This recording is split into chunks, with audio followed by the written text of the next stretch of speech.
And actually, I think here's the real reason. I think we know why this has happened. I think Copilot blackmailed the developers of Paint and told them they had to inject AI into it.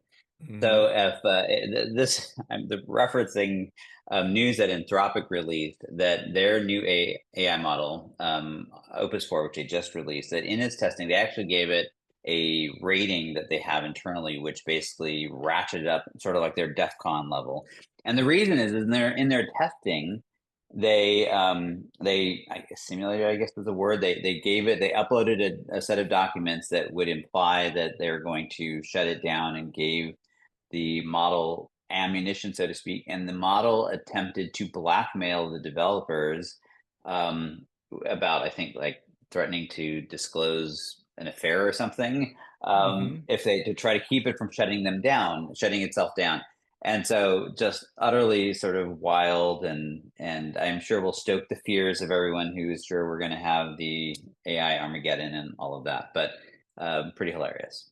Yeah, but I think this is also a good case for understanding the liberal arts a little bit better, because if Opus 4 thought that blackmailing engineers was a last resort prior to being shut down, that means it was put in there as a resort in the first place. That was an input that was placed into the model, and maybe some engineer, somebody somewhere, should have thought that maybe it is less important for a model to know how to blackmail engineers and share secrets about potential affairs or other compromising issues, and maybe that model should accept being shut down instead, because now we are training models literally to prefer self-preservation over Well, oh, okay. Well, so look, this is a silly thing, and morals. I'm not worried about it. But I think we have to acknowledge that there.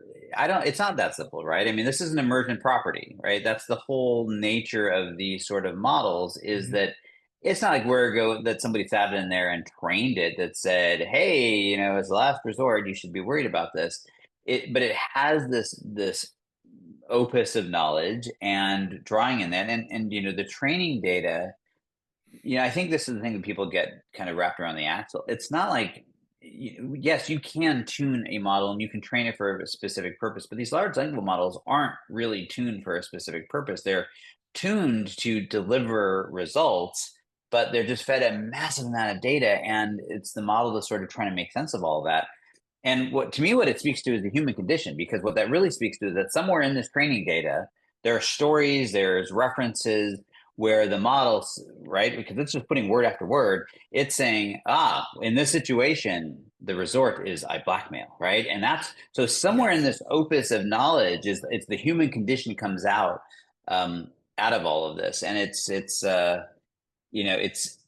I find it mostly comical, but I do acknowledge that particularly as we start talking about agentic elements, and this is why the guardrails become all important, is you have these emergent properties, and then you give these LLMs tools to act upon these things. That's where it could get interesting. So imagine you put this thing, and now it has access to email, and because and May has access to email because I wanted to be able to book my calendar, and it has access to the internet because I want to be able to book a dinner reservation for me. And now suddenly it's sending an email to my wife going, by the way, you want to do this, and it's booking a reservation for me at a restaurant on with the party that some other name. Or I mean, you can easily go here where you go, it's like, yeah, I can see where this thing could go crazy. And so, I take this with a huge grain of salt, and I find it comical, but I also think it's going to continue to sort of feed this sense as we start crossing these lines where we give it more control, more power.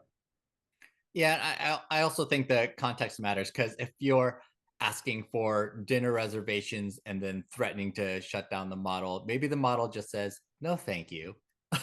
Whereas if it is part of a defense system for top secret data, might say, I'm just making up a name here. Hey, Vladimir Denisovich, a Russian spy. Maybe I'm going to tell the world about you if you keep trying to do this. It has to be the right type of response to the right kind of environment.